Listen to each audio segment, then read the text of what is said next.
কাছে এলো পূজার ছুটি। রোদ্দুরে লেগেছে চাঁপা ফুলের রং। হাওয়া উঠছে শিশিরে শিরশিরিয়ে, শিউলির গন্ধ এসে লাগে যেন কার ঠান্ডা হাতের কোমল সেবা। আকাশের কোণে কোণে সাদা মেঘের আদর্শ দেখে মন লাগে না কাজে।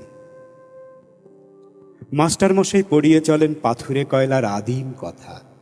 ছেলেটা বেঞ্চিতে পাদলায়, ছবি দেখে আপন মনে, দেখে কমল দিঘির ফাটল ধরা ঘাট আর ভঞ্জদের পাঁচিল ঘেঁষা আতা গাছে ফলে ভরা ডাল। আর দেখে সে মনে মনে পিসির খেতে গোয়ালপাড়ার ভিতর দিয়ে রাস্তা গেছে এঁকে বেঁকে হাটের পাশে নদীর ধারে। কলেজের ইকোনমিক্স ক্লাসে খাতায় ফর্দ নিচ্ছে টুকে চশমা চোখে মেডেল পাওয়া ছাত্র।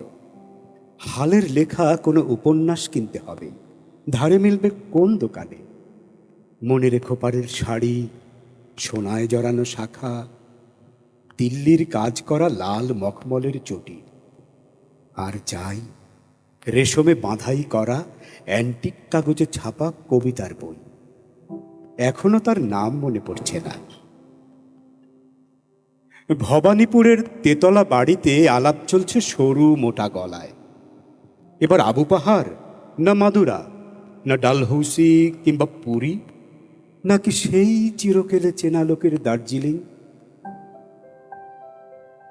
আর দেখছি সামনে দিয়ে স্টেশনে যাবার রাঙা রাস্তায় শহরের দাদন দেওয়া দড়ি বাঁধা ছাগল ছানা 5টা 6টা করে। তাদের নিষ্ফল স্বর, কান্নার স্বর ছড়িয়ে পড়ে কাশের ঝালর দোলা শরতের শান্ত আকাশে। কেমন করে বুঝেছে তারা এলো তাদের পূজার ছুটির দিন?